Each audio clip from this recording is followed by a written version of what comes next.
All right. So I'm going to go ahead and get started because we have a nice jam-packed full time. We imagine more folks will join us as we go. My name is Shannon Perez-Darby. I wear lots of hats. One of them is as an activist in residence with Just Beginnings Collaborative. I'll talk a little bit more about who I am as we go, but I wanted to start with some access and housekeeping. So welcome to folks who are with us now. We have ASL interpreters with us. So it will mostly be me talking, and I will just say out loud again, I work hard to keep things at an even, reasonable speaking pace. You can also turn on the live Zoom captioning via the link at the bottom of your screen. So if you would like to utilize that captioning and do not see it, make sure that that is turned on.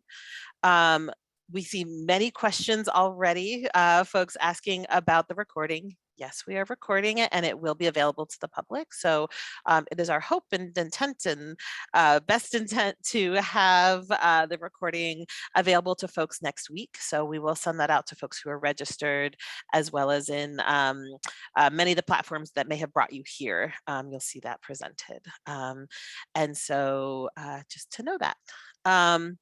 So a little bit about some thank yous at the top, some appreciation and gratitude at the top. I wanted to start with just naming some of the people that I am grateful for that helped to make this happen. I want to thank Dr. Carrie Lippy, whose work you will see represented in a little bit. I want to thank Laura Chow-Reeve, who is here with us today as a graphic recorder, and who many of these beautiful images were images that Laura created for us and for this project. So thank you so much to Laura and to Radical Roadmaps for that work. And I'm going to pause for a second because I see a question about interpretation. I want to make sure that gets set up. Yes, this is Hafida with tech support. So I want to check in. Someone said they cannot see the ASL interpreters. I currently have them pinned. Are you not seeing ASL interpreter Sam in a side-by-side view along with Shannon? No. Okay, one moment then. Thank you. Thank you for your help, Hafida.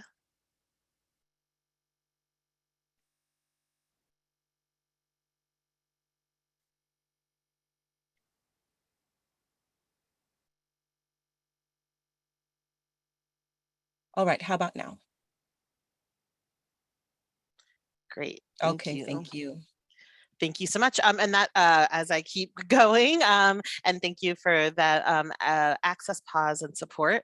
I also want to thank Anjali Bhatt, who is a core member of the Mandatory Reporting is Not Neutral project. And although she will not tell you this, one of our co-founders. I want to thank Shanna Salzberg, whose work you will see represented later on.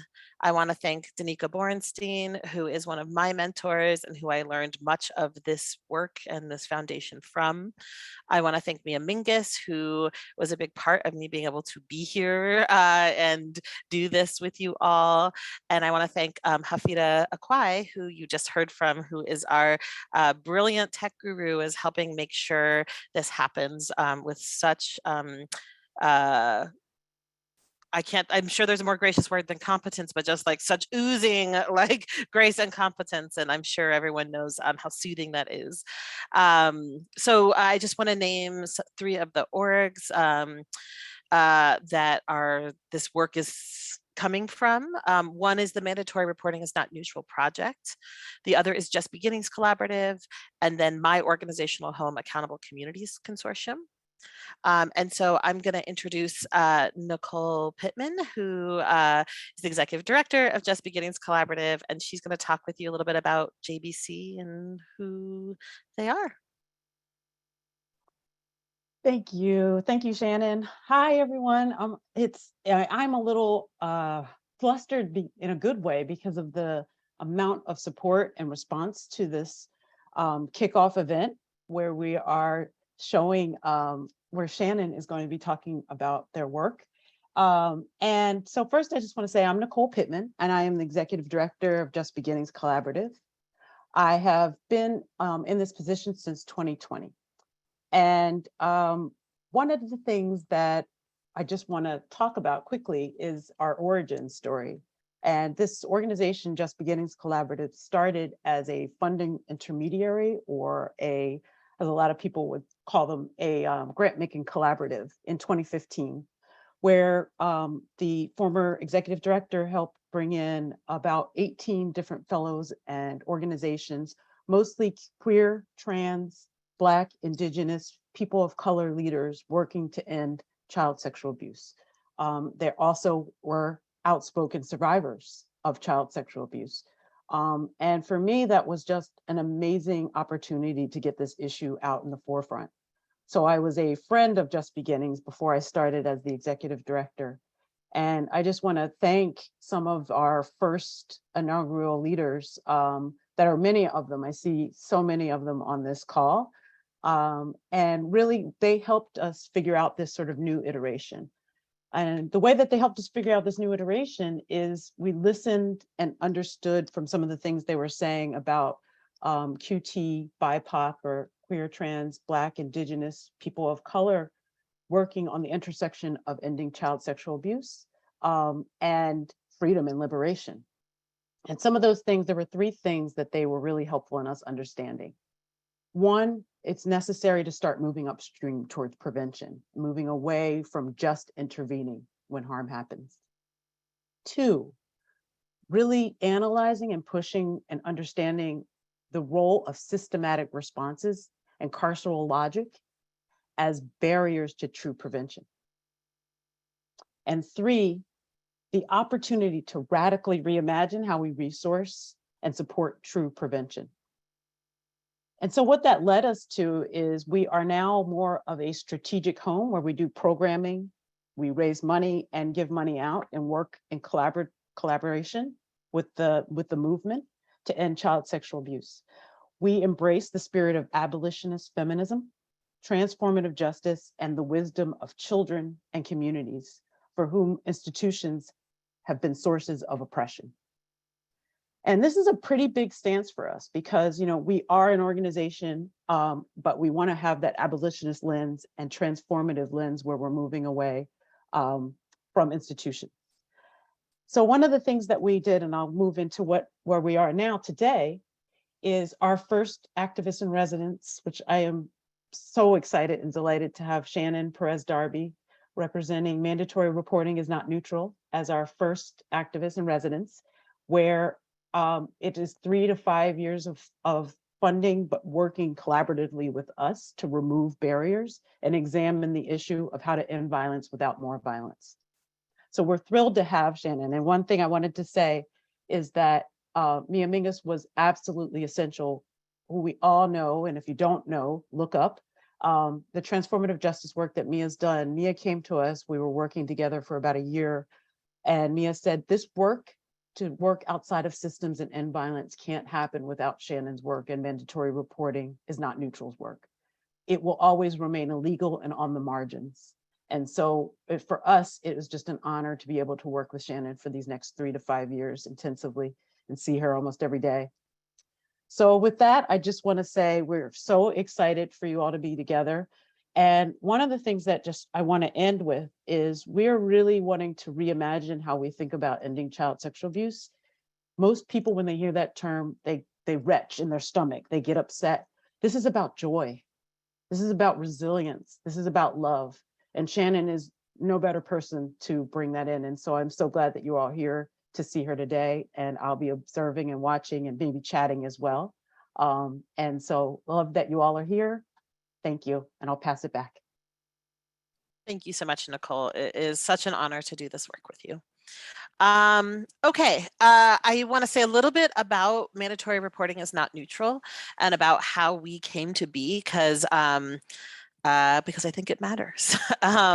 So Mandatory Reporting is Not Neutral, who we're trying to make Marin a thing, like MRNN. We're still workshopping it.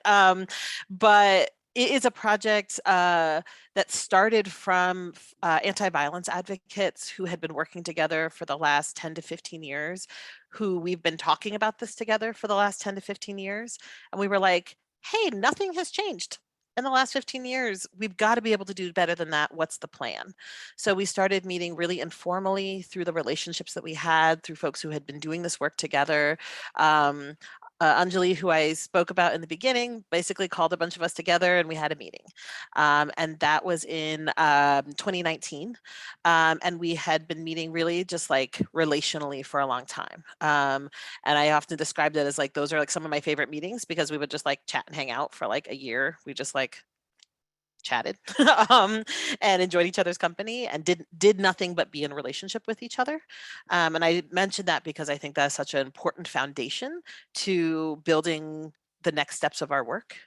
And so in the summer, fall of 2020, we launched our first campaign and named ourselves Mandatory Reporting is Not Neutral, which we'll talk more about what that name is and why that came to be.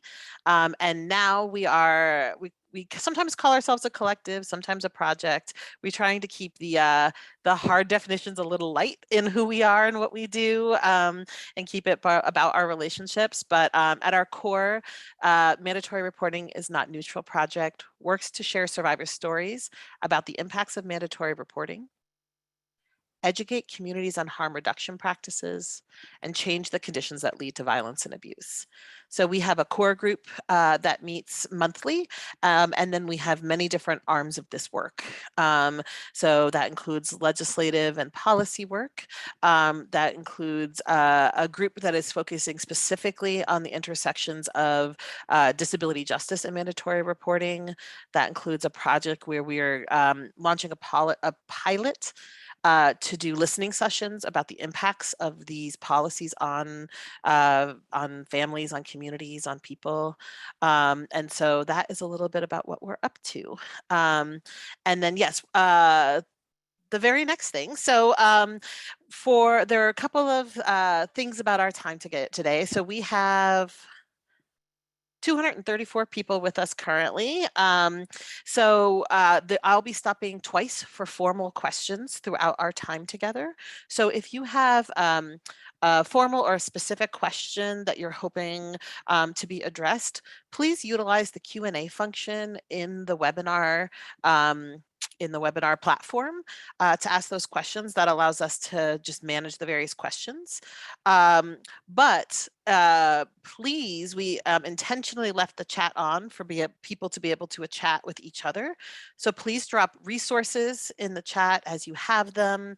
Please communicate across. I personally like a lively chat. So please keep it lively if you're so interested. But to help us out, if you have a specific question you'd like to be addressed, please put that in the Q&A function. But feel free to include reactions or resources, or as some folks are doing, introductions. So if you're interested in introducing yourself in the chat, please do. So we are going to just do a short poll to get to learn a little bit more about who is with us today. I'm going to stop sharing my screen, and then Hafida is going to help me launch the poll. So as folks can probably see on their screen, the poll questions are, what category best describes your role? So direct service worker, healthcare provider, policymaker, government worker, community member, funder. There's a category that you are that's not there. Feel free to drop it in the chat. Asking folks if they are a mandated reporter, if they have ever made a mandated report, and asking folks how often, if you are a mandated reporter and you have made reports, how often do you do that? So I will give folks probably another 30 to 45 seconds to click those various buttons. And then we'll see what we see.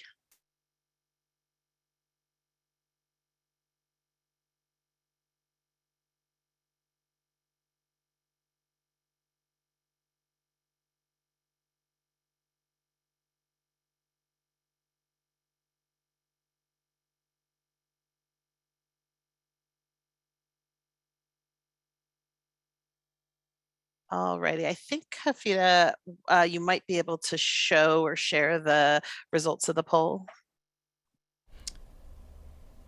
Yes, would you like me to end the poll now? Yes, please. Okay. And of course, if folks didn't get a chance, you're welcome to put into the chat responses to any of those questions. So it looks like 71% of the folks who responded to the poll are direct service workers. You can choose more options than it was choose all that apply.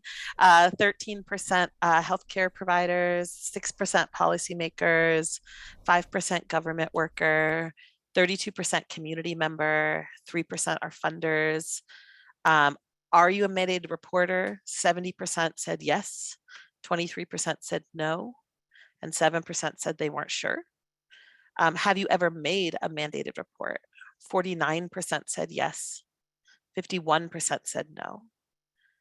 And how often do you make mandated reports? 56% of folks said never, 34% said 1 to 2 reports a year, 8% said 5 to 6 reports a year, 1% said monthly, and then 0 said weekly or most days. Thank you for that response. It helps get a sense about who's here and some orientation. So for folks that have made mandatory reports or are generally familiar with it, I'm wondering if folks might be willing to put into the chat one word that comes to mind when you think of mandated reporting.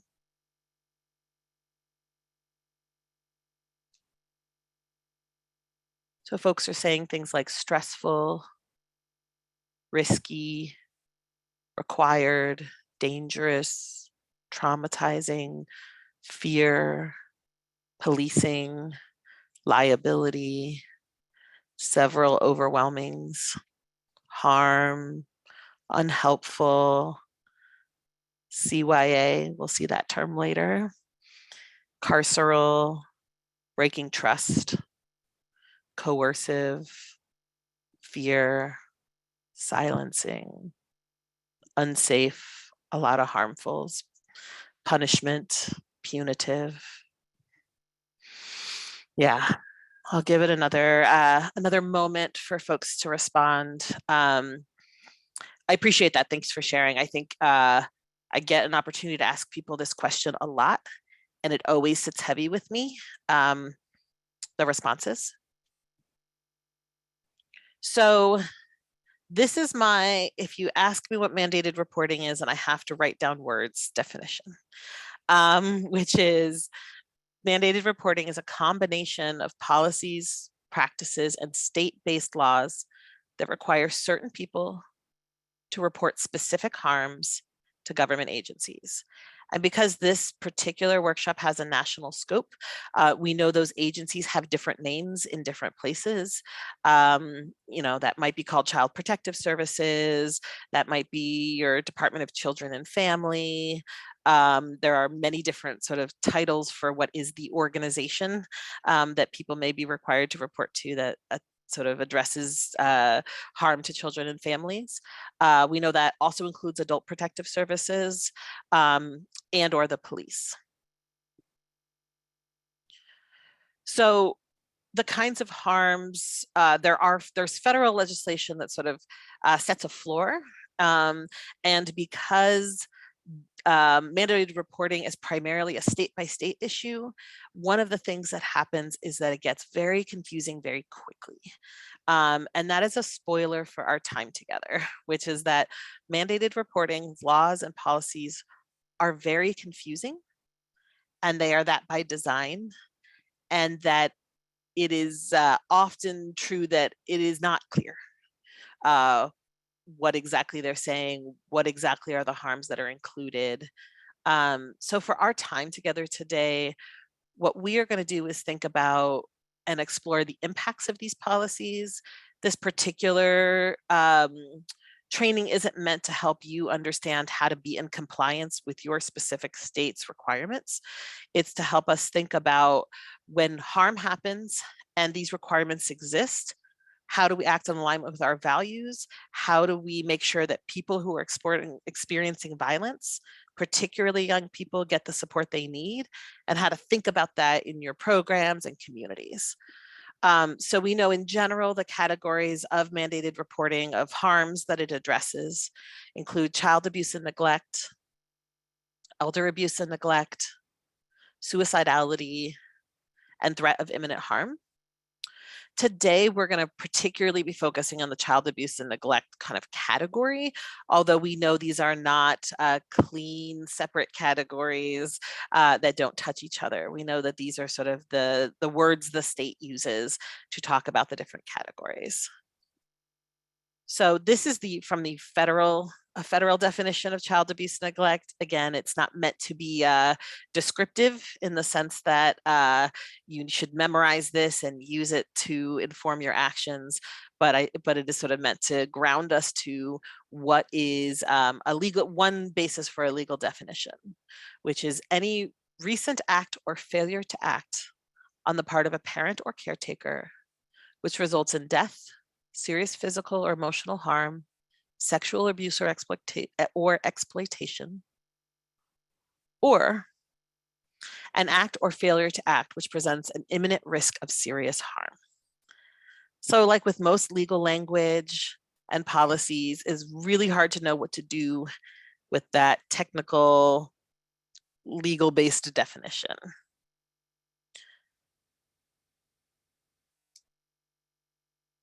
We know that under this category of child and abuse and neglect, as investigations work and are categorized, there tend to be sort of four broad categories.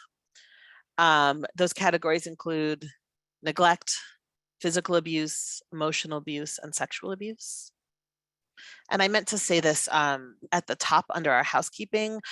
We are going to be talking generally about the existence of violence and harm, of childhood sexual abuse, of child abuse, of neglect, of harm that people experience, including domestic and sexual violence. We will not be going into details or specific details of harm, but just to know, talking about this topic includes talking about the existence of those harms. So for folks to know that and make decisions about what is best for you in your own care and hearing about those things. So again, we won't be talking about any specific details and harms. We do have some scenarios at the end that are very high level and reference the existence of harm, but again, don't go into detail. So we know that these systems and how they were developed to think about harm that adults do to young people, to people under the age of 18. They were originally intended for adults harming young people, and that were not designed with peer-to-peer harm in mind. And like with many legal, policy-based, law-based practices, what is actually happening has greatly morphed from its original intent. And so we know that many people, places, organizations, states, mandated reporting has come to mean to people any harm that anyone is doing to anyone. And that is part of this slippery slope of mandated reporting, and part is what is leading to dramatic over-reporting is a belief that mandated reporting is any harm that's happening needs to be reported. So to get a grounding a little bit on what is the scope and scale and the briefest of histories about mandated reporting. So I think I passed a slide. Oh, maybe it's just out of order. So we know, looking at the number of mandated reports in the United States over time, when this current system was developed, it was in the 1960s. In the very first year of that system nationally, 115 reports were made. Fast forward to 2019, which is the most recent year of complete data, there was 4.3 million reports made in the United States in 2019. So what we know and understand is that this system is growing and growing every year. From in 10 years, from 2009 to 2019, it grew by over 1 million reports. And that the total reporting over the lifetime since the system was invented in the 1960s has increased 2,700%. Oh yeah, it's just in there twice. My favorite, and we put favorite in air quotes, statistic to share with people is the rate of unsubstantiated reports over time in the United States. So unsubstantiated meaning the investigating agency followed up on the report and said they could not confirm the harm that they were investigating happened or was founded by their definitions. So we saw in the very beginning, there were no cases of unsubstantiated reports up to now rates of to 80 to 90% of reports that are being made nationally inside the United States are found to be unsubstantiated. So as I see someone saying in the comments, this data is already so validating to my lived experience. So one of the things that we hear from folks who are doing this work, who are trying to show up for folks experiencing harm, is the impact of these laws and these requirements. And this thing where it's like, just when in doubt, report. If you're not sure, just make a report.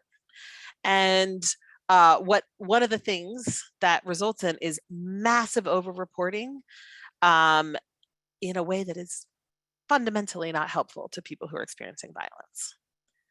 So also grounding in percentage of lifetime prevalence of child protective services investigation by race and ethnicity. So this is over the course of your life, what is the likelihood that there's been an investigation related to you based on race and ethnicity. And so 53% of folks who are Black have been investigated by CPS over the course of their lives, or there has been an investigation related to them. So it might be harm they experienced. 28% for white folks, 32% for Latinx folks, 10.2 for Asian Pacific Islander folks. There's a typo there. And 24% for Native American folks. And these are by the race ethnicity categories that are gathered nationally. So what we know to be true. What we know to be true is that reporting investigations in the family policing system disproportionately impact Black and Indigenous communities. What we know to be true is that current mandatory reporting requirements sit in tension with best practices. So we know when people are experiencing violence and harm, what they need is to be in charge of their own stories. What they need is resourced, safe people who will confidentially offer them support to remove barriers, to support their self-determination. You need a person who has not in crisis, who's not experiencing harm in that moment, who can help you make a plan.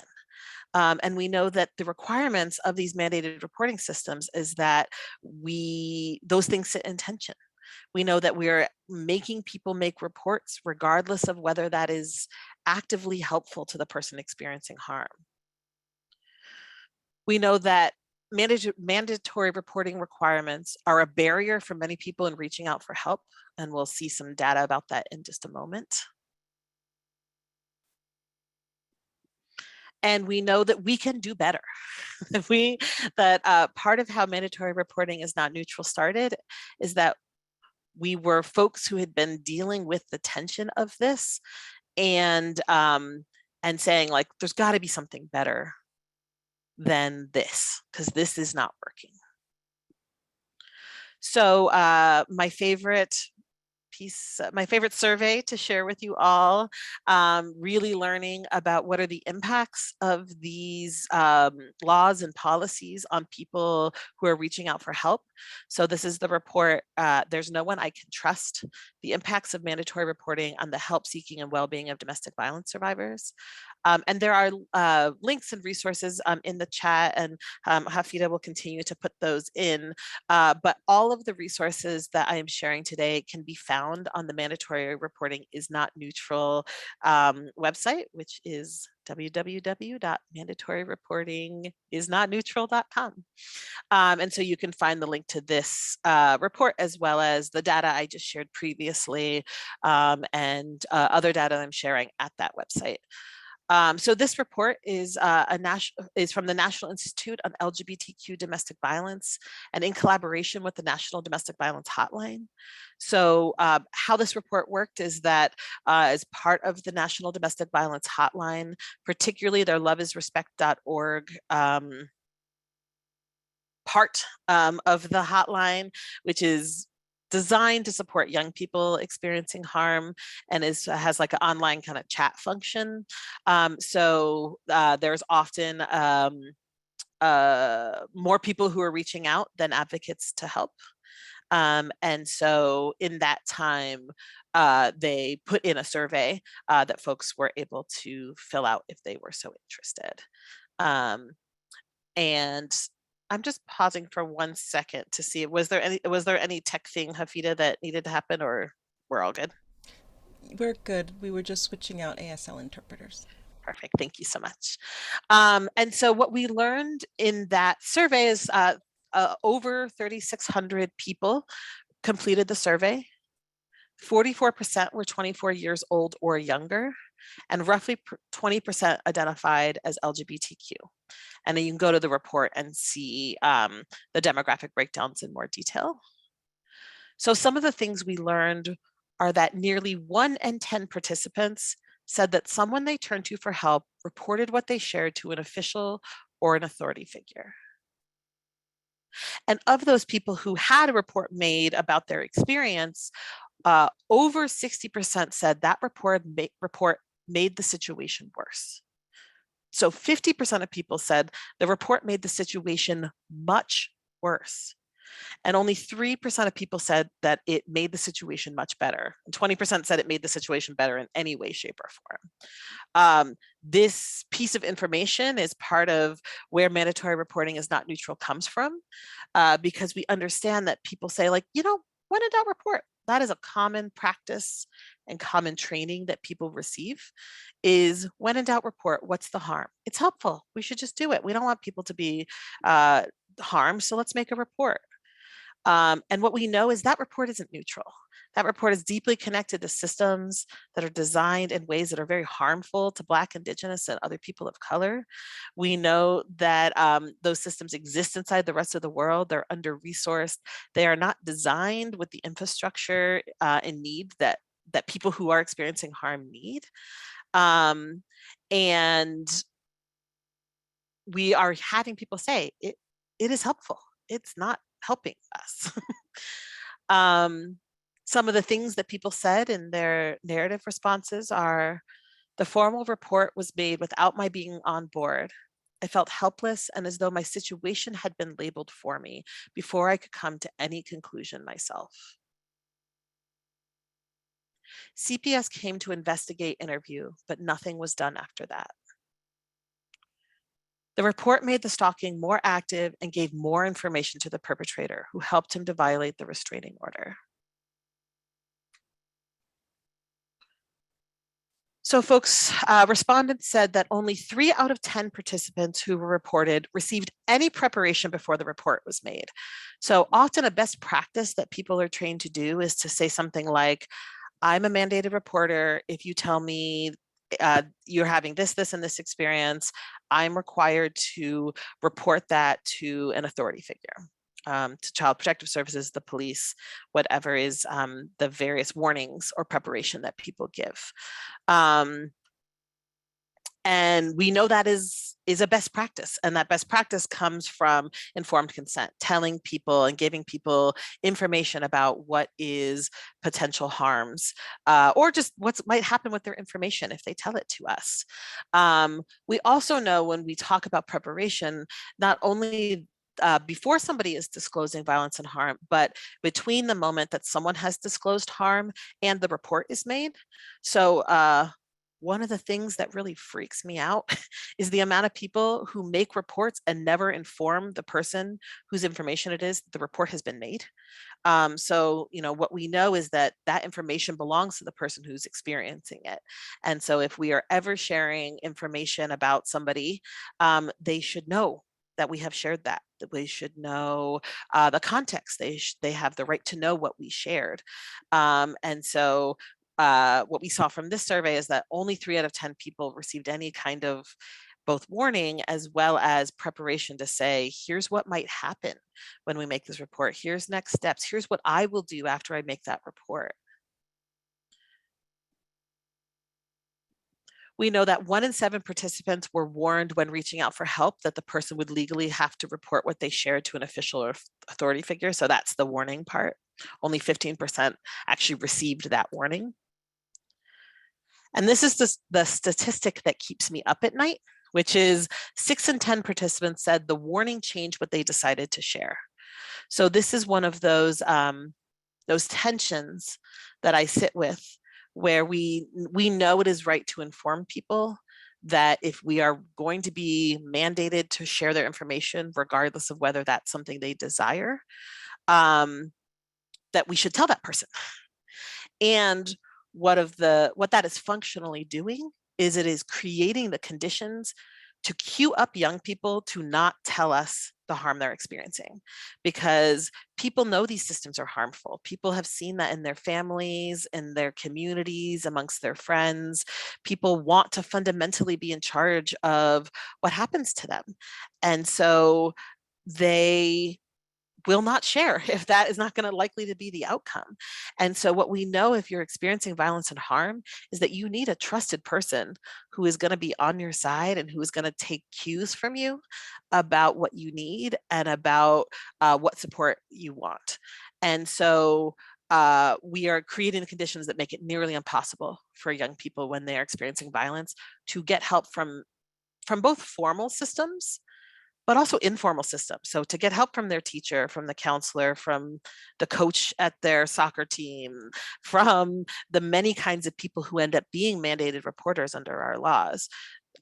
We are coaching young people into not disclosing in order to, I think, in best intent, in order to avoid unnecessary reports, but we're also coaching people into not getting help. And so, like Nicole shared at the beginning, some of the work when we're thinking about the intersections of our transformative justice principles and practices and childhood sexual abuse is that if we have made functional conditions where people cannot share openly without being tracked into family policing systems, it is nearly impossible for us to use the practices and skills and community networks that we have to actually meaningfully support folks. So we know that that these practices minimize, that people in response to these practices minimize their experience. They said, I lied to them and said things were fine. We know people held back important details. I left out any physical parts of abuse towards children. We know that people stopped reaching out for help. I talk to no one. There's no one I can trust, no one I can turn to, and nowhere I can go. And we know that people stopped talking. Someone said, never said another word.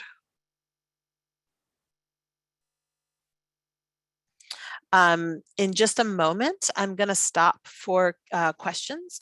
So I just want to let folks know that now, so that if there are questions that you have, please make sure to put them into the Q&A, because I'll have a midway break for questions. So just a friendly reminder to do that.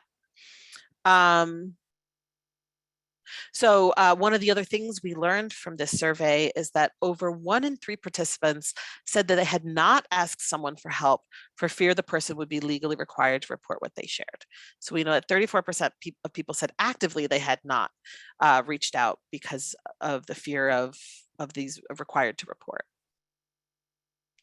And when asked what was the fear, or who were they worried about the report being made to, the majority of participants were afraid they would be reported to the police. So 74% said they were afraid to be reported to the police, 40% to Child Protective Services, and 40% to family.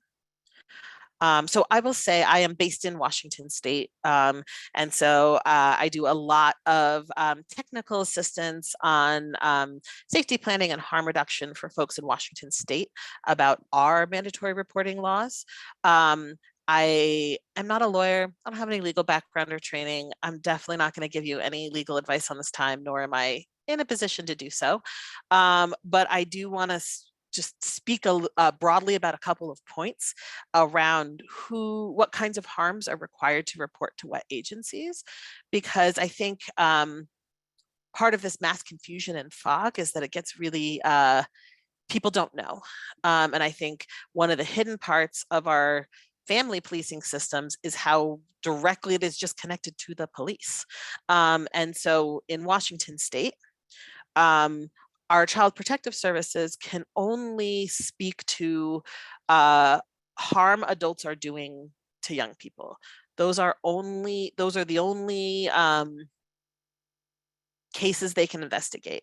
So any other harm that is reported to them, they report directly to the police, or they direct you directly to the police. So the police is one of the not family policing police, the regular everyday police, are one of the primary places that you are required to report to, that community members are required to make reports to about people's lives and experiences.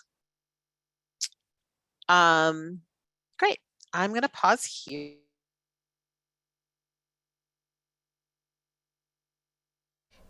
Shannon, you're muted. Thank you so much. I am taking the presentation off the screen just so I can better look at the Q&A. So just give me one moment.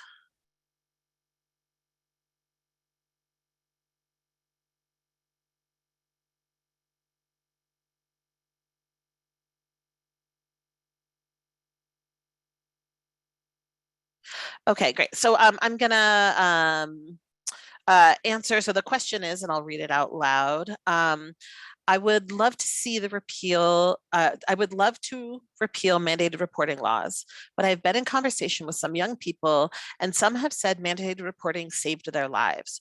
We shouldn't repeal it. Thoughts on this response from young people?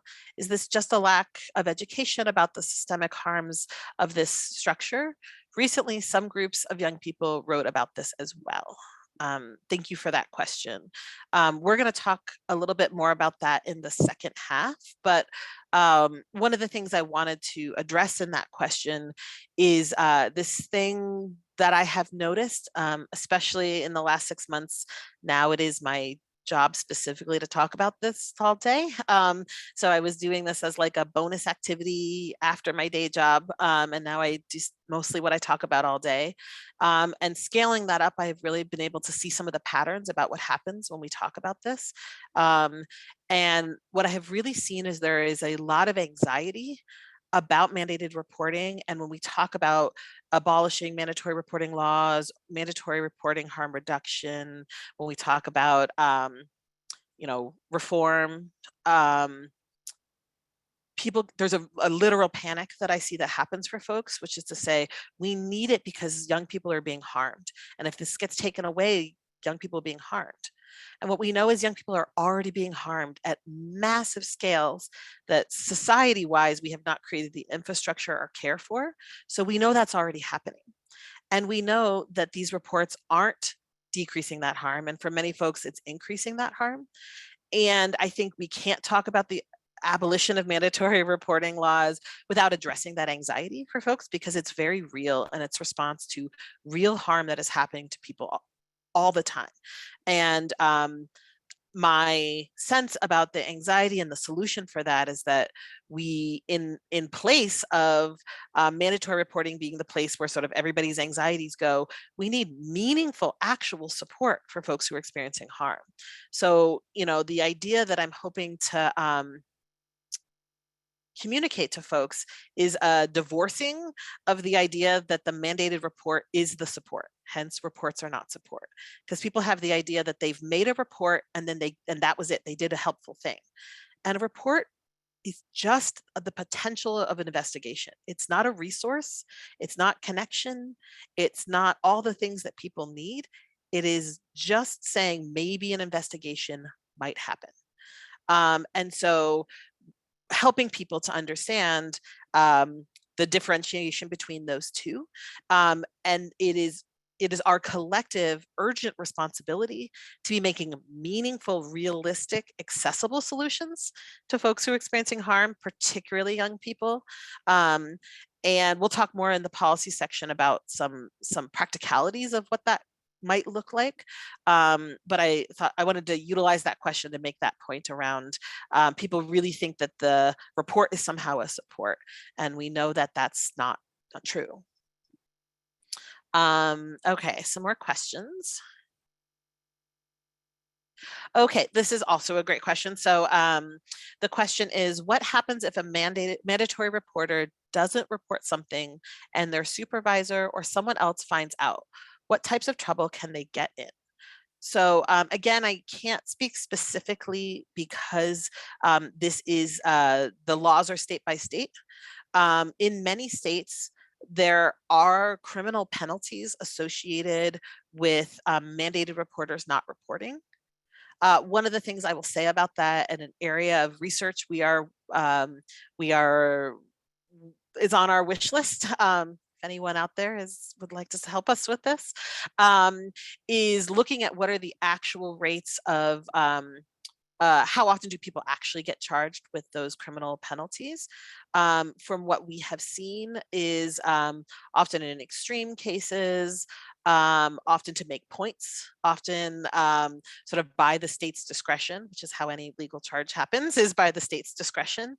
And it is, in my experience, very rare that people experience a formal legal consequence associated with not reporting, but the fear that you might, the fear of criminalization, the fear of this looming, theoretically something bad will happen threat is part of what is driving this over-reporting, because people don't know what's actually going to happen, but everyone's told something really, really bad will happen if you don't do this thing.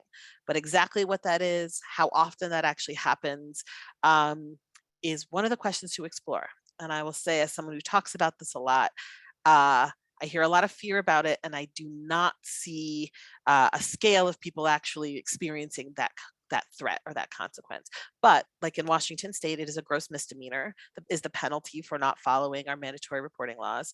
And I personally have been talking to lots of people about this for 15 years and have never talked to anyone who has been charged with that charge. So I say that not as a prescriptive advice, but to say what I have noticed in doing this work. And then, so this question about, will you get in trouble? Some of those things too is also depends heavily on the organization and how punitive an organization has in place. I think it's much more likely that people might experience a consequence associated to their employer and their employer's policies than to a consequence from the state.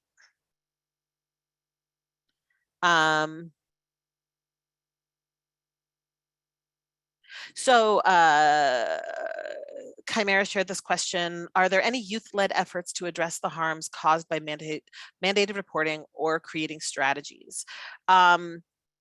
Not that I know of at this time. There are pockets of folks doing youth-led work, talking about the harms of the state in various ways that might include mandated reporting. But if folks know that, it's very likely that people here today might know the answer to that. So if you are someone who's working with young people who are providing leadership on this issue, please drop that in the chat or reach out to us. Because I know there are many really amazing youth-led movements groups throughout the country who are doing work around the harms of these systems. But I don't have specific examples of folks doing mandated reporting stuff. All right, I'm gonna answer one-ish more question right now, and then we are gonna take our break.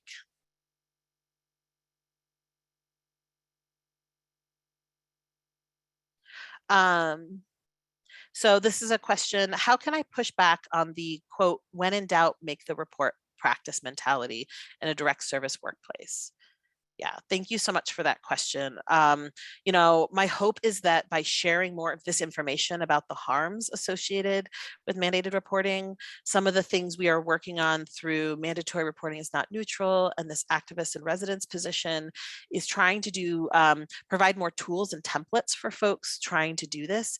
Often there are people inside the organizations who have deep concerns, reservations, values that sit in tension with their organization's practices. And one barrier for that is people just don't know what else to do. And where the rubber meets the road on this is, so we have whatever the laws say, and often the laws are extremely vague. They're super confusing. And where it actually matters is how organizations and how organizations that host workers who are mandated reporters implement those practices is where the difference is noticed for young people and for communities. And so it's a while off, but one of the things we are working on are things like model policies to try to say what could be values-based policies that take into account the harms associated with mandatory reporting that that organizations can have in place, that look at practices that are going to support the communities and the young people who they are committed to and in relationship with. So some of that is hopefully information sharing, and we are working on making tools, but I think also getting curious, right? Getting curious for each other about like, how is this working? I have some recommendations at the end, which is almost nobody receives any training about this.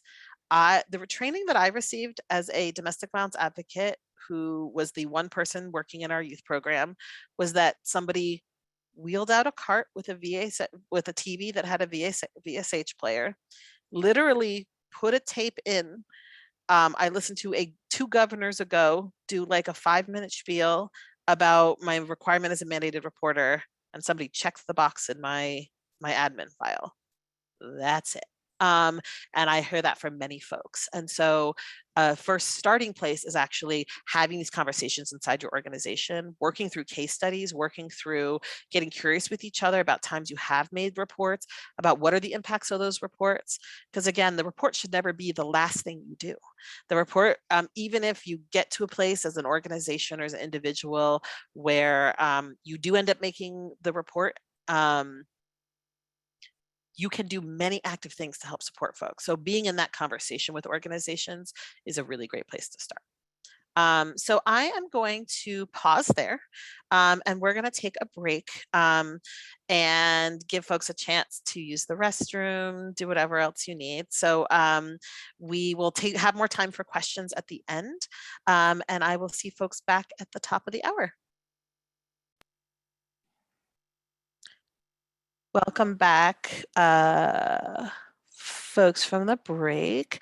Hafida, I'm going to share my screen, which I think the music will trade off.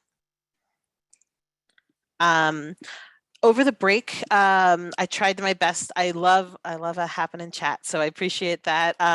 So I wasn't able to read everything, but I did see some questions, particularly about resources. So every resource that I share is also available at mandatoryreportingisnotneutral.com.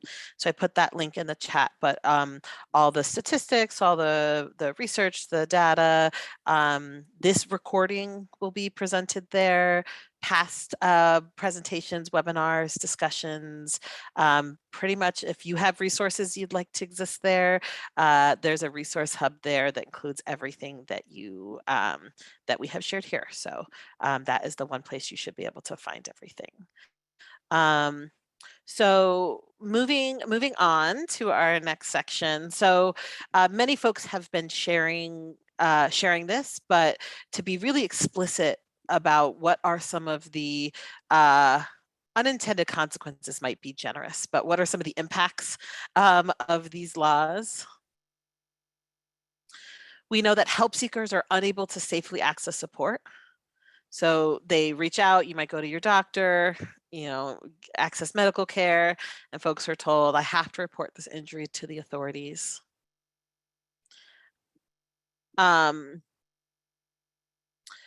Over-reporting for parents reaching out for help.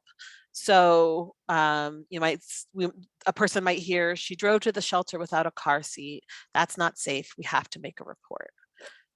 So we see that I will tell you in Washington State, our state domestic violence coalition, the Washington Coalition Against Domestic Violence, has done some really important work around clarifying that failure to protect, as it's often known, is not a mandated report in our state. So if a child is witnessing domestic violence but is not directly experiencing violence in their home, that's not a mandated report.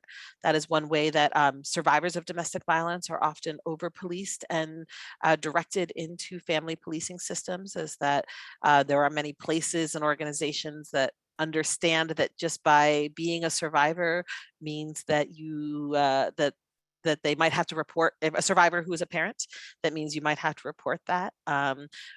So we know that these systems result in over-reporting for parents, and so that's both, you know, within for survivors of domestic violence, but also trying to access housing or shelter, food programs. We know that people who are accessing these kinds of supports, that mandatory reporting is used to police and to mess with folks who are doing that. We know that it undermines the self-determination of people with disabilities. Our hope is that the disability justice portion of this work, of which we have folks who that is their primary focus, that we will have more offerings that are specifically focused on the intersections of mandatory reporting and folks with disabilities of all ages. But one of the things we know is that the paternalism that comes with ableism is that people with disabilities are often undermined in their self-determination, and overly reported on, both to child protective services as well as adult protective services as a result of these laws. We know that these practices erode the self-determination and confidentiality of people experiencing violence. So again, we cue people up to say, if you tell me anything about being hurt by someone else, I will have to report to law enforcement or child welfare. So one of the things that I understand is the core harm of mandatory reporting, or at least one of them, is that it takes community-based people who are, as being humans, we all need complex support networks, and complex informal support networks in order to get access to what we need. So that might be a faith-based community, that might be your healthcare, going to school, sports, whatever hobbies that you're doing, all the different ways that people are connected. And what mandatory reporting does is it takes community-based people and it deputizes them as arms of the state. So it literally makes community people required to direct people into state systems. And we know that is harmful and sits in tension with community being in charge of our own values, of our own needs. And so we know that connection erodes into a disconnection, into a policing from the state. So this image that you are seeing, I'm in love with, and I'm actually gonna put up on a poster on my wall. So Laura Chow-Reeve made this for us, and it says, mandated reporting is a multi-tentacled beast that utilizes surveillance, criminalization, policing, and silencing. It targets Black, Indigenous, and other people of color, immigrants, poor communities, and strains networks of support like neighbors, schools, and family members. So this image is this idea of sort of like the sea creature with all its tentacles, just like pulling people in communities down by having more and more ways that you are policed in your community, and that the state is then deputizing community members to in the task of policing each other. So, the core, one of the two things I would love for people to take away is the remembering that mandated reporting is not neutral and it's not support, that the report itself isn't a resource. The report is just an investigation. It's not a support by itself. There may be situations in which an investigation might get somebody connected or lead somebody into a resource that is necessary for them. But part of the task for us is anyone should be able to have access to the resources they need without having the state investigate them. So how do we get those resources freed up from behind, not sure if this is the right way to say this, but from behind like the paywall of these systems? We did a listening session for folks with disabilities, particularly for folks with intellectual and developmental disabilities, to hear about the impacts of the system. And one of the things we heard loud and clear from folks was that often resource available is only available once a report has happened. So like you can't get access to the thing that the state controls without the state investigating you or the state in your business. And so how do we make sure that people have that without having the state have to come investigate you, or without having there be a report? People should get to have access to the supports they need without that barrier from the state. So where do we go from here? You know, we are utilizing a harm reduction framework in this time together. You know, I will be very frank with you all. I have a vision, and part of that vision is abolishing mandatory reporting laws. And I describe myself as a pragmatist for the revolution. And so I'm also highly pragmatic. And what will take to change the legal and policy conditions for folks nationally is gonna take a minute. And the conditions that are necessary to make that change are not gonna happen today, and they're not gonna happen next year. And so in the meantime, we need to make real meaningful solutions for people about how they get the support they need, given the current realities, the current laws, the current situations. And so that is the value of harm reduction, is like, I cannot today change the realities of these laws. So given that they exist, what do we do? Given they exist and that violence is happening, and that many of us here have questions and are sharing a vision to understand that the current practices are harmful, then what? So some of the things that folks can do is understand your state's specific mandatory reporting laws. And I know that seems simple, but almost nobody knows what the actual law is that they're supposed to be following. As part of another project, we did a survey of folks in Washington state, both of youth workers and of anti-violence workers, and asked them about how they understood, what they understood were the mandatory reporting requirements. And they were wrong. They did not know. The majority of people grossly misunderstood even what the laws actually said. Because again, most people are not receiving training, and most of the practices are not in alignment with what the law says. So what the law sets is a floor. And there's often many things that you may report above what is the minimum legal requirement that it mandates a report. And so many folks are just over-reporting grossly because they don't actually understand it. So one thing is, get clear about what actually are the mandated reports. What is mandated? What is discretionary reporting? I'll talk about sort of the differences in a moment, but actually understand them. The amount of training that I do of people just to get them to actually follow this Washington state law, which is not usually how I roll as an abolitionist. I'm not usually trying to get people to like follow the law, but actually people are reporting even beyond what the statute says. So understand what your state's law actually is, and what harms are included and what harms are not included. Because again, many people interpret that any harm is a mandated report. And in most places, there are specific harms for specific definitions. One of the things we saw in Washington state is that our statutes don't speak to peer-to-peer harm. So for example, for teen dating violence, it is a gray area in our state. And there is really great guidance from our state domestic violence coalition on that issue that I recommend folks check out.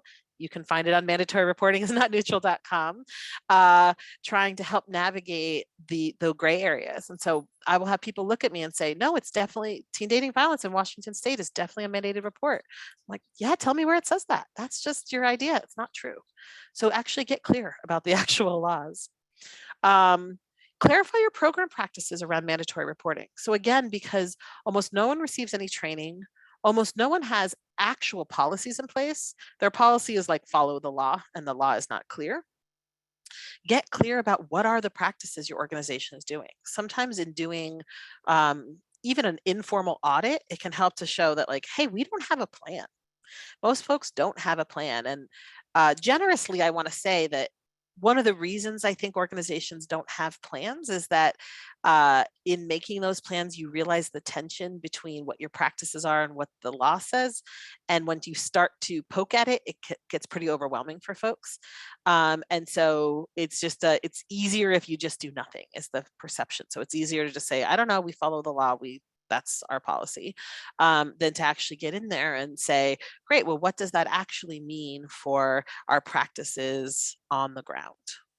And as I spoke to earlier, work through case studies to sharpen discernment about when a report is or isn't mandated.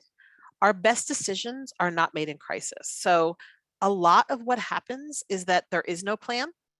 There is no training, and then a disclosure of harm happens, and then everybody panics because nobody has made a plan. And then in most states, there are time requirements associated with sort of from when you hear to when you're required to make reports. And so it triggers urgency. And we do not make good decisions in urgent moments where we are primarily dictated by, we don't want to get in trouble. So make sure to make that plan ahead of time. Make sure to get clear about that vision before a disclosure happens, before you're hearing about harm, before a young person's reaching out for support, so that you are ready with a meaningful plan to how you're going to support someone who's experiencing harm when you find that out that's happening. Utilize release of information best practices. So one of the things that I notice is that people are very concerned about not getting in trouble and not making a report they think they're required to make. But for many workers, you also have a legal mandate of confidentiality with the person that you're supporting. So for therapists, for social workers, for anti-violence advocates, many folks have a legally mandated confidentiality, meaning you cannot legally share the information that someone is sharing with you unless required by law. So over-reporting often is breaking someone's legal mandate to confidentiality if you are making a report outside the requirements. So one of my begging might seem a little dramatic, but I desperately would ask folks to care as much about the confidentiality and what we are required to keep contained in somebody's self-determination respect and the legal mandate to do so as they are about the fear of getting in trouble for not reporting. So for many kinds of workers, there are very clear practices around when you are required to share something, what is required to be confidential, and you cannot share that outside of those requirements and practices. So be as worried about your legal confidentiality, mandate to confidentiality, as you are your mandate to report. Anticipate and plan for the repercussions of a report to CPS or the police. So one of the other things that freaks me out is how many people make reports that they never tell the person about, or they never do any kind of safety planning. So the amount of people who have a like the police and CPS show up at your door to do investigation, and no one at your case manager never told you they made a report. That if, particularly if you are a worker whose job it is to provide support to somebody, it is your job to also keep them informed about their information and who you are sharing it with, and to make meaningful safety planning. So in the again, that we tend to offboard our responsibility for caring for and supporting people who are experiencing harm to these systems. That's what mandated reporting does. It says, oh, great, I don't have to do anything because I made a report. That's not it. That's not going to get us where we need to go. And in many cases, even if you have to make a report or you believe the report is necessary, whether or not it is mandated, you can, doesn't mean you have to stop supporting that person. You can make a report and safety plan and show up for them and connect them to other resources and ask them who are the trusted adults in their life they can get help from. Like, is Auntie going to come over today because she's got your back and when it's not as hard when she's there. Like, you can do meaningful supports around safety planning with folks. So make sure that you're both supporting the person actively and understanding that the report is not a resource, as well as safety planning for the repercussions of a report if and when one's made by anybody. And don't do it alone, get support. So, hopefully folks are inside organizations, or if you're a mandated reporter because of your role as a worker, that you have peers or other folks that you can be doing that in consultation with that share your confidentiality. But these are hard decisions to make in isolation. And so make mechanisms for yourself as a mandated reporter, as a worker who might find yourself in position to be a mandated reporter. Make sure you're getting good support about that. So if there is anything that I could get people to do, if I was the boss of the world, I would desperately beg people to stop over reporting. So if there was any action around harm reduction you could do, it was not to make reports that are not necessary, that don't meet the legal requirement, to stop making reports just because you have a gut feeling. So sometimes I have talked to mandated reporters and people who maybe don't have particular critiques of those systems to say, well, like, if I'm just not sure I report, or if my gut just says something's wrong. In many places, the legal threshold is not your gut says something's wrong. The legal threshold is a person told you specific things that triggers the report. And so your gut feeling might be good information that you need to ask more questions, or that you need to make a good plan, or that something's not right. But it by itself is not a thing that triggers your requirement to report. So some of the things that policymakers can do is reinstate discretion in regard to reporting. So this is sort of moves from our harm reduction to abolitionist dreams. So starting with harm reduction. And so what that means is that in many places, statutes have both may and must clauses. So may allows you to break confidentiality legally. So there are many places that say you may report ABC. So that says, if you are a worker and you think something doesn't seem right, or you think that that resource is going to be helpful, may says, yes, you are allowed to make that report. Must requires you to make that report regardless of whether you think is going to be beneficial, regardless of whether it is likely to be harmful. Must requires you to do that. So as a harm reduction strategy, at the very least, if we can remove must language, or if we can move from a place of requiring people to make a report regardless of whether it is beneficial, to saying people are allowed to make reports if they believe so, is a place to start in a vision towards harm reduction. Because many people do, like the question earlier, feel like if you feel like reports have saved their lives, or feel like we need it because harm is happening. And this move towards reinstating discretionary reporting still allows, it's not abolishing child policing, that's just not this particular task. But what it does is it still allows people who feel like that is helpful without requiring everybody else to do it, creating those barriers, especially for culturally specific, our BIPOC run, our queer and trans led organizations who that is creating a barrier towards their connections with supporting young people. Policymakers can also remove criminalizing penalties. So this threat that you might be criminalized for not reporting is significant.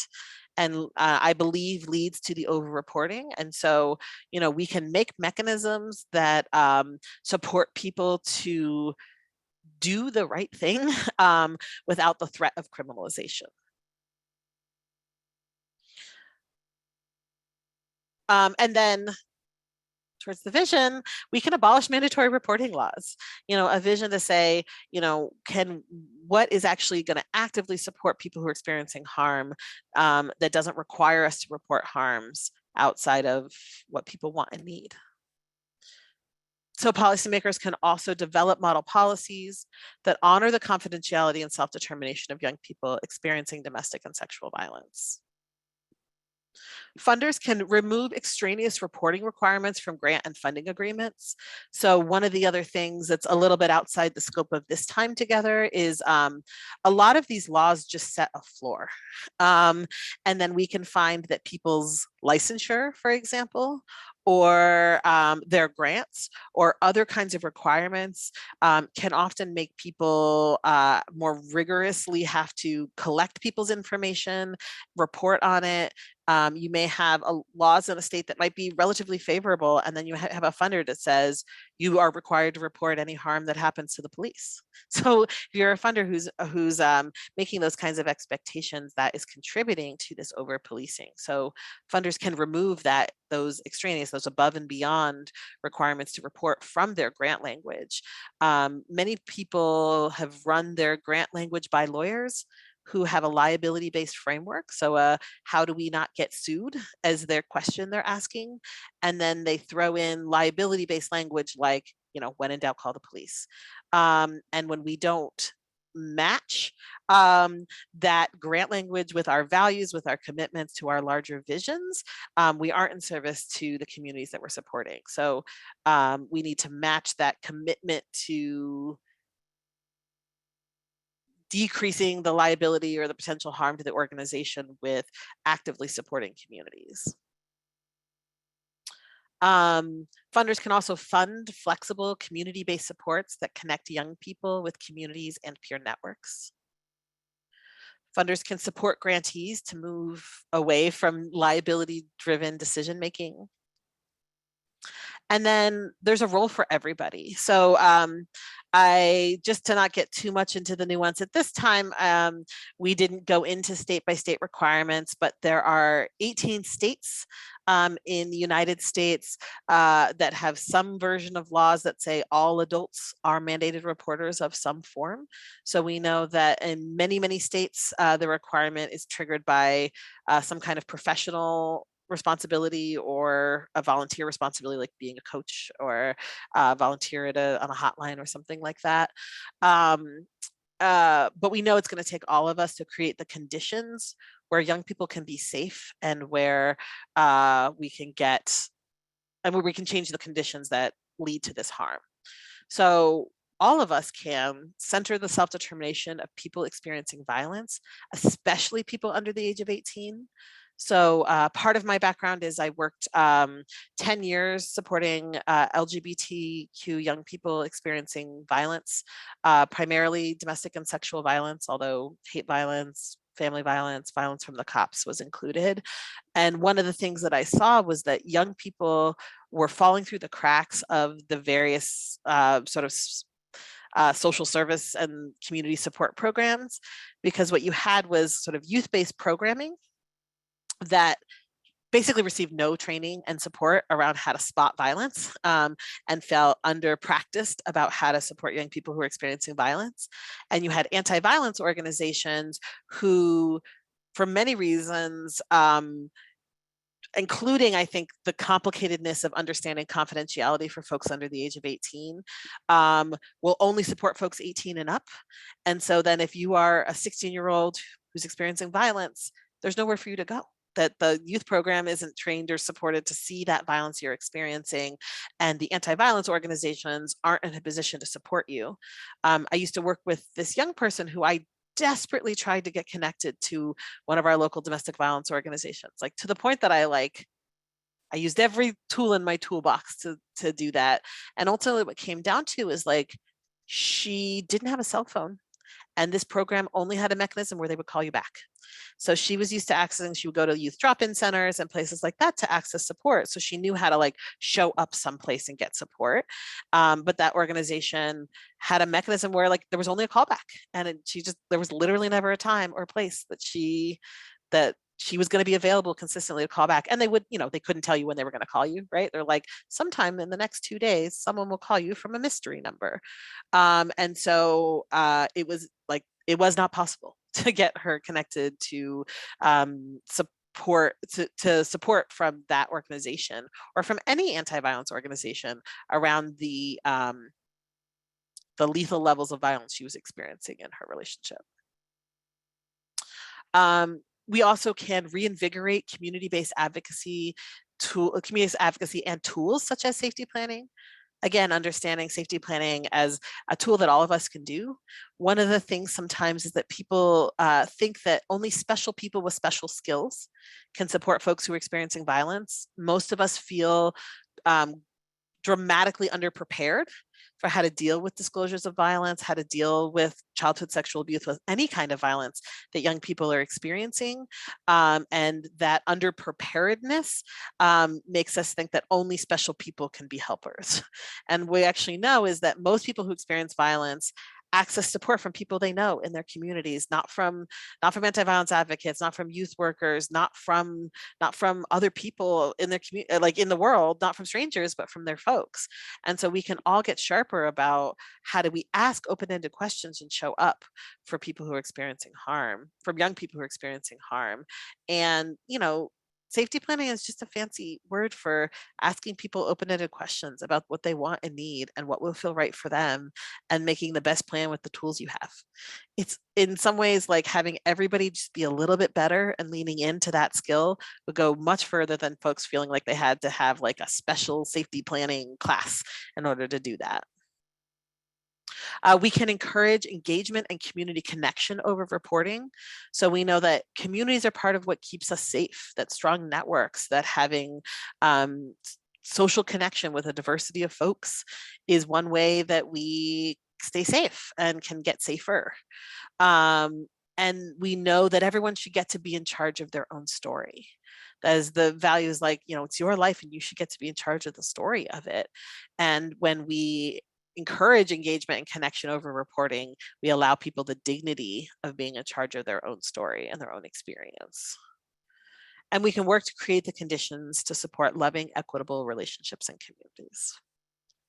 So this, again, Laura made us this very beautiful image to help to understand what that task is. So, at the floor, if there was just only one thing you felt capable of doing, not over reporting would be it. Like if you could just not make reports that were not mandated, that would be a place to start.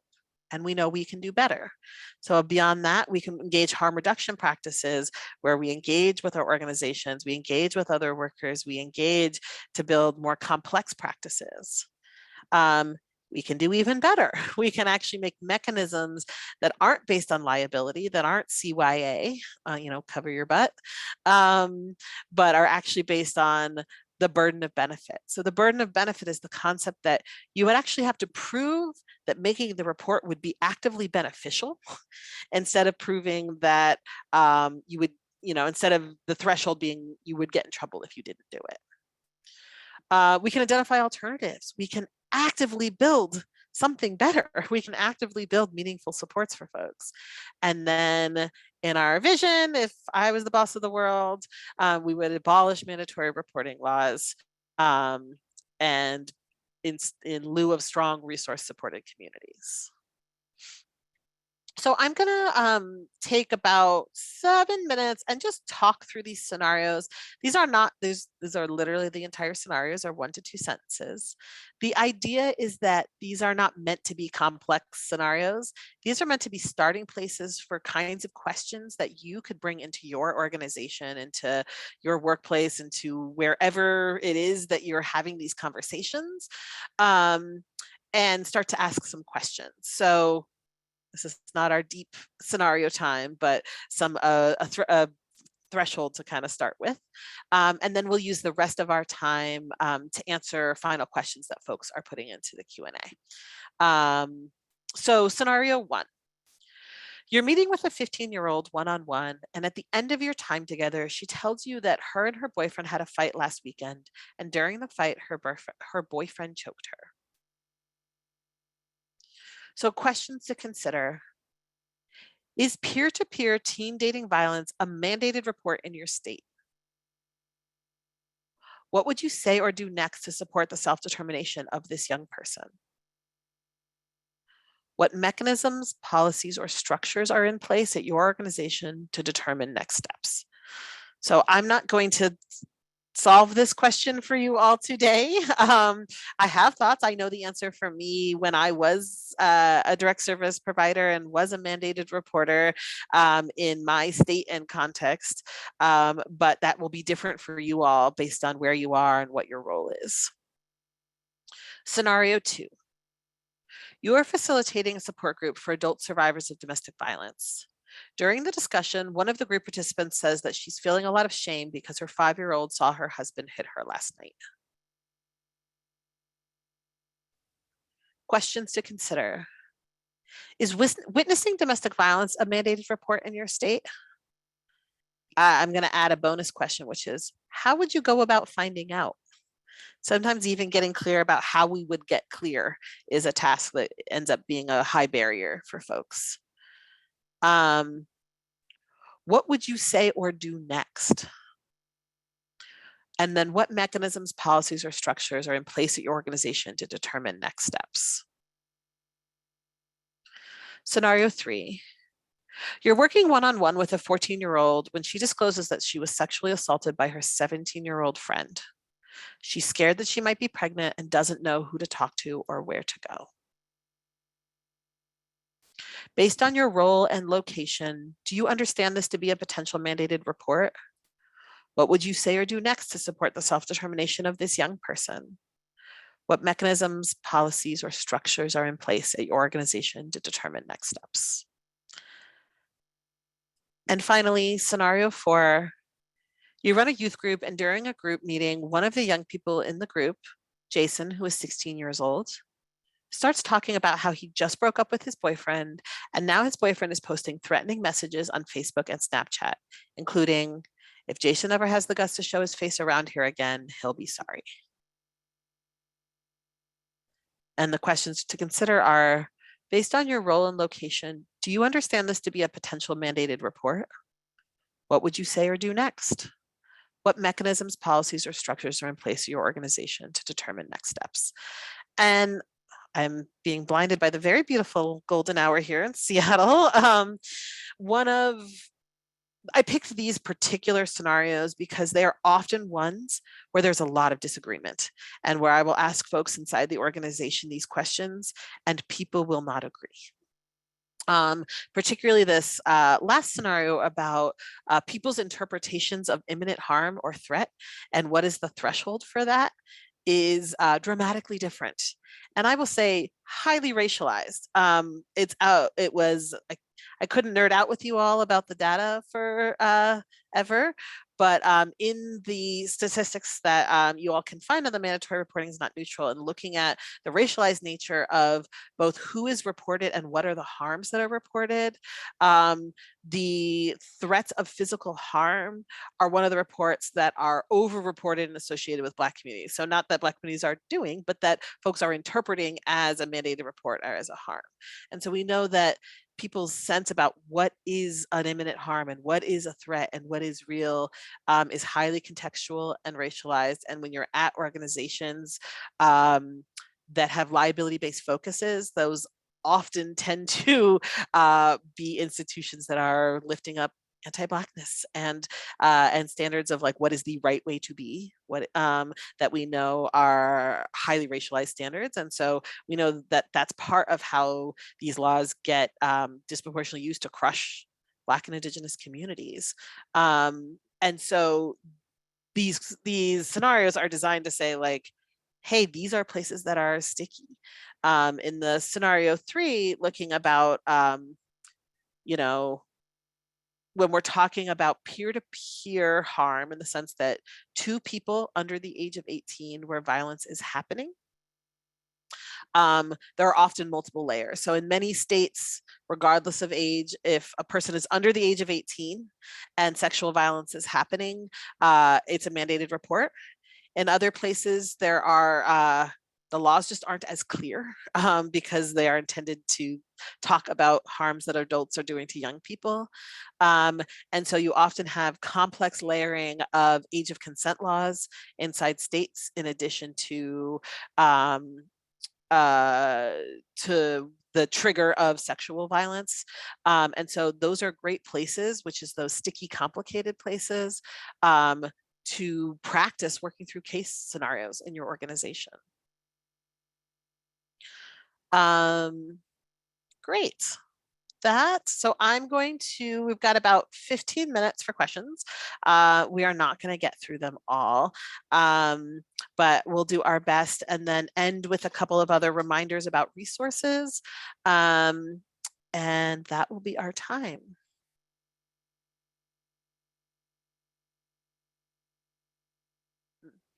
So there's a question from Futures Without Violence Health Program.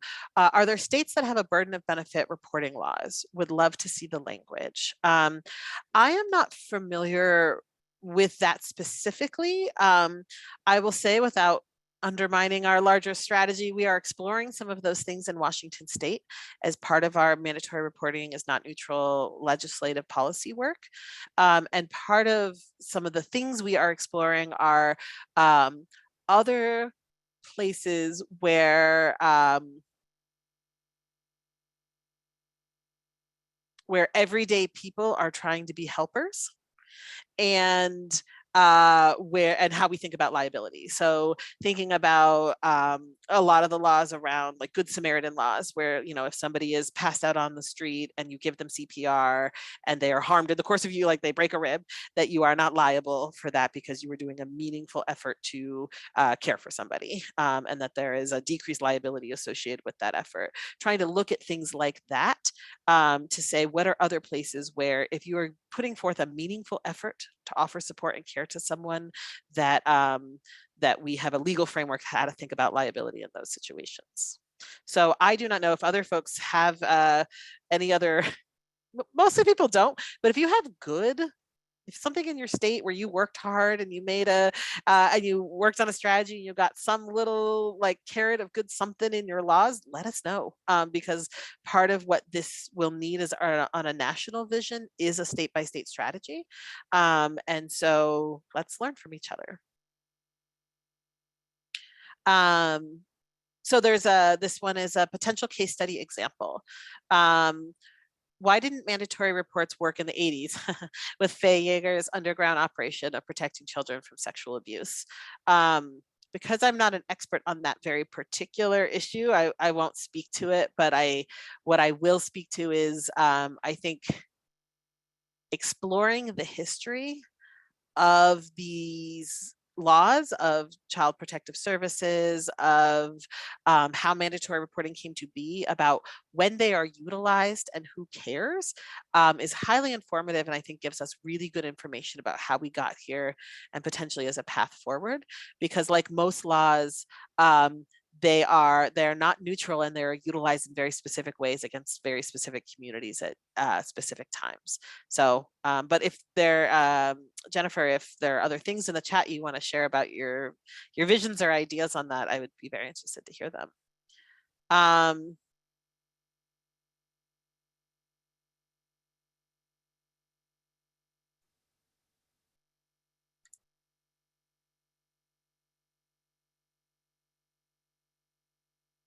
Okay, so there's a question about, the question is, when you say, quote, never told the person about in the case of making a report, are you meaning never told the person doing the harm or never told the victim, survivor, or both? So that question is in saying for the, I believe this question is for there's no one I can trust report. There's a statistic that says that a percentage of folks were never informed about.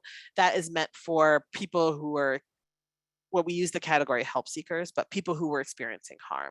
And we know there's a complex conversation about like assessing who is causing harm, who is experiencing harm, and what sort of what does it mean to inform folks. And so part of safety planning and part of, integrating transformative justice values into our work is understanding things like, understanding harm and understanding that everyone gets support regardless of whether they are causing harm or experiencing harm, and the kind of support matters. So of course, part of safety planning is safety planning for people experiencing harm. So the short answer to that question is the intent is to tell people whose experience you are making a report about. So for instance, like if you are working with a young person, you hear about harm they have experienced, and then you are making a report, you should be talking with that person. If you're in a situation where you are working with someone and you're making a report because they are the harm doer, we also care about that, right? We also know that criminalizing harm doers is not criminalizing people who are being abusive and being violent is also not getting us where we want to go. And so we care about safety planning. We care about making conditions where people are not going to continue to cause harm. And so that is part of a safety plan, and is outside the scope of this particular time, but is a really important question that is become the key question of my work, which is what do we do with people who cause harm? Like, what's our plan about that, especially from an abolitionist place? So thank you for that question. All right, I'm going to try to get to a couple more before we wrap up. There's a question from much earlier from HIMSA Collective, wondering where neurodiverse people fall into statistics. Seems to me they're extremely vulnerable population.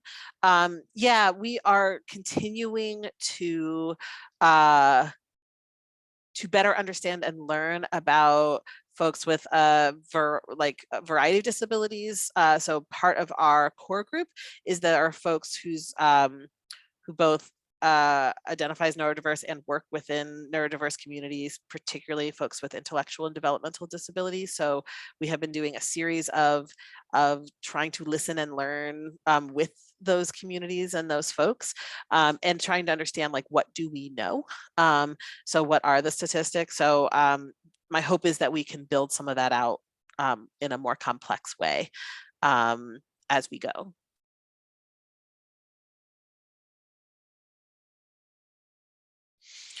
So there's a question from Ash. I see on the surface the overlap between, quote, wellness checks and mandatory reporting. Is there a substantial connection between the two? So yeah, a little bit outside the scope of this particular workshop is that wellness checks are a very active part of the mandatory reporting system. And that is often the word we use for police go to someone's house. Or to where somebody is. We call that a wellness check. And that is often a thing that is triggered by a mandated report. And in our vision of creating communities where people have the support they need, the dream is you have mechanisms where people can be checked on and supported that is outside of having the police show up at your door. Because we know just as well that police showing up at your door might be the most dangerous thing that happens. We have story after story after story of wellness checks leading to Black folks being murdered by the police. And so we know those things have deep connections, and that conversation is an urgent and important conversation in our larger pieces about talking about mandatory reporting.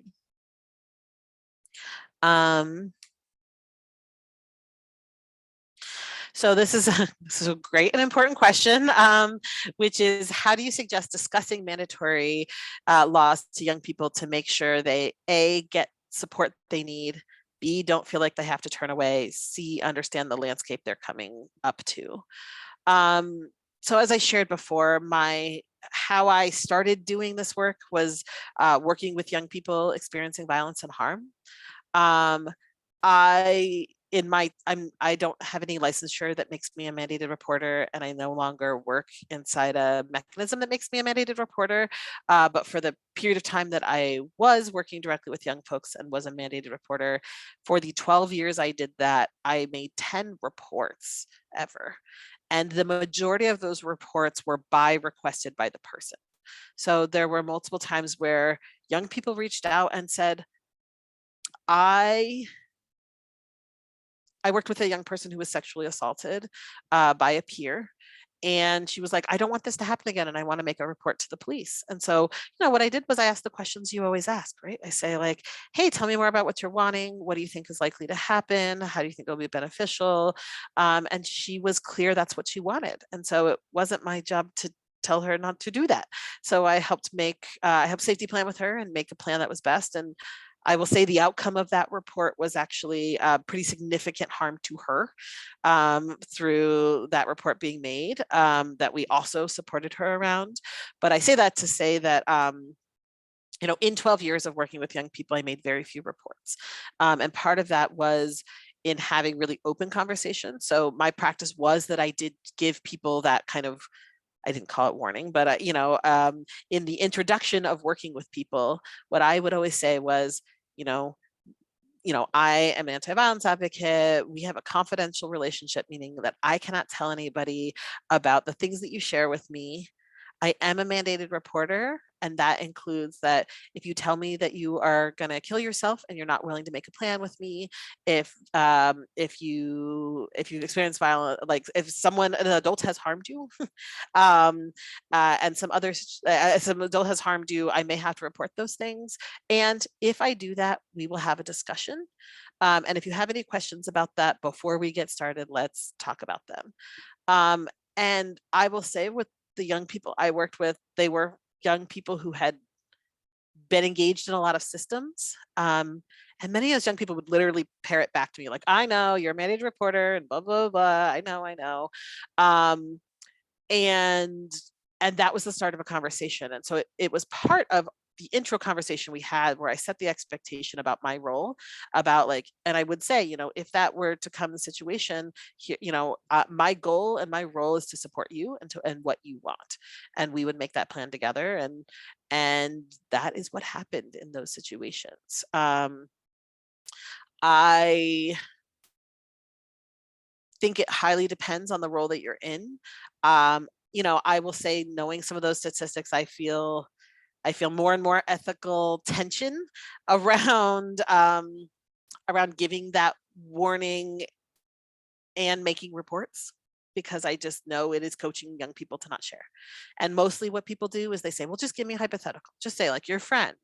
And that gives people the sense that they can sort of cover their butts for a liability, where we just really know you're not talking about your friend. And I will say I didn't utilize that practice because the kind of work I was doing with young people, it didn't feel in my ethics to be like asking them to say these like vague things when we've been talking deeply about their lives. So I will say it really matters, but getting clear about what you share, and if you are going to make a report, regardless of whether you think it's the right thing to do, you do have to tell people that. And really loading that up with how else are you going to support them and what else would happen in that situation is part of how you can cue that up. All right, we probably only have time for one or two more, so I'm going to take one more moment to see there's more than that, a number of questions left.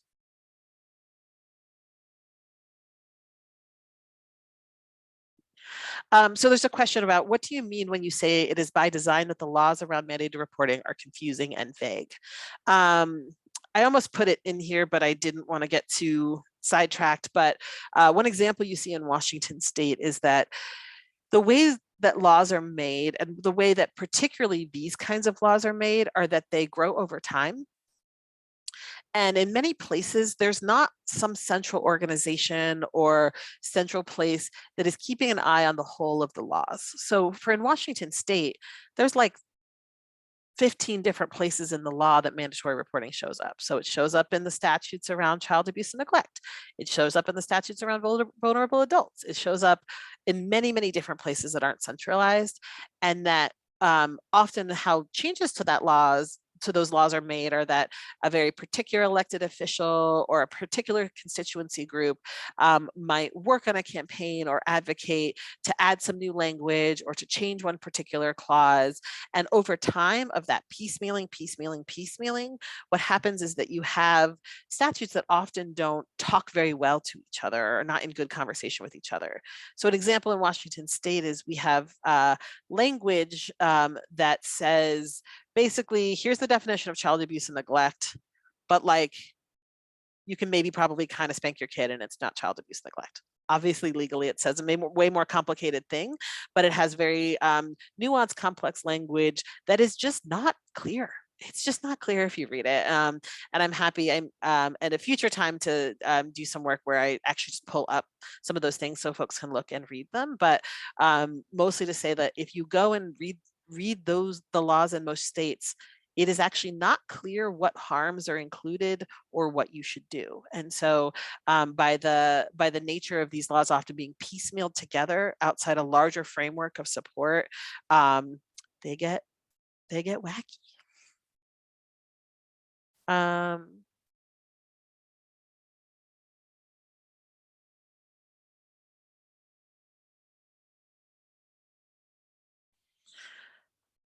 Okay, I think the last question to ask is, or that I'm going to answer at this time, and apologies for questions I wasn't able to get to, could you talk more about harm reduction and abolitionist practices when working with people under 12? So part of, I guess I can't speak for abolitionists everywhere, but part of my vision of abolition is that in order to make a world free from policing and prisons, we are going to need a complex networks of supports to get there. Like, we're not just going to create that overnight. And there's, as we've seen, as we've been deep in conversation about this for many, really generations, those are complex questions about how you get people's needs met when the state has otherwise been is supposedly supposed to meet those needs. And so for me, that vision of like that people get to be in charge of themselves, that we build strong communities, that young people get to be agents in their own lives. We have this story that like something magical happens when you're 18 and you're suddenly an agent, like you suddenly get to make decisions, that like the skills that we need to be adults who make decisions for ourselves, who are accountable, who are doing the complex life task of being a person in charge of yourself, those get built across your whole lifespan, including your childhood. And so part we make adults who have support and who have agency and who have the skills to be in relationship with each other is by supporting young people to do that. And so part for me of that abolitionist vision is understanding young people as people and as people who get to make decisions about their lives and their bodies and their personhood. And the amount of people that don't think young people should get to make decisions about their bodies is freakishly high. And so getting clear about those values and getting clear about how we integrate that into our communities, into our conversations of parenting, of support, of like, what do young people of any age get to be, and how do we honor the personhood of people of any age, is part of that framework of our of the future that we're trying to make. So I'm going to stop the Q&A there and just do some final things to end our time today. So we do have an evaluation, which is one way for you all to say, hey, this is great. I loved this. Hey, this was garbage. You wasted my time. Whatever it is you're feeling. But to please provide us, if you were willing and able, Hafida is going to put the link in the chat. And then also when you leave the Zoom session, you theoretically should be, if I clicked all the buttons right, should be queued to do the evaluation. And it's just a short Google evaluation of clicking some boxes, but there's also opportunities to share feedback about future things you're hoping for, what else you might want to know as we build out future supports and future material. I did want to let folks know that there's an event coming up in November for folks who are interested, which is Abolish Mandatory Reporting and Family Policing, a conversation with Erin Miles Cloud, Jasmine Wally, and myself, that is moderated by Dean Spade, and that is co-sponsored by the Barnard Center for Research on Women, the Patricia Wiesmer Professorship in Gender and Diversity, and Seattle University. And so you can find that on the Barnard Center for Research on Women site. The registration for that is live now. And I just wanted to do some final thank yous. So as a reminder, this recording will be available at all of these websites. We will also send it out to everybody who was registered. I want to thank our interpreters for being with us today and for your help in increasing access to this event. I want to do another shout out to Hafida for helping hold everything down, to the Just Beginnings collaborative team for making everything happen. There's a whole team of folks that got us here, for Laura for these beautiful images, and for graphic recording today, for all of you being here, for the core group at Mandatory Reporting is Not Neutral. I'm so grateful that there are really fun, smart people that I just get to like and chat with and be in a relationship with while like thinking through these questions. And yeah, so one of the other things I'll say is we are building out our training practice. So we know there are many requests for training. If that is something that comes from this time, no, we are building our ability to be able to respond to organizational and individual requests for training. So if you reach out and request training, no, we are working on building that out, and we may not be able to get back to everyone.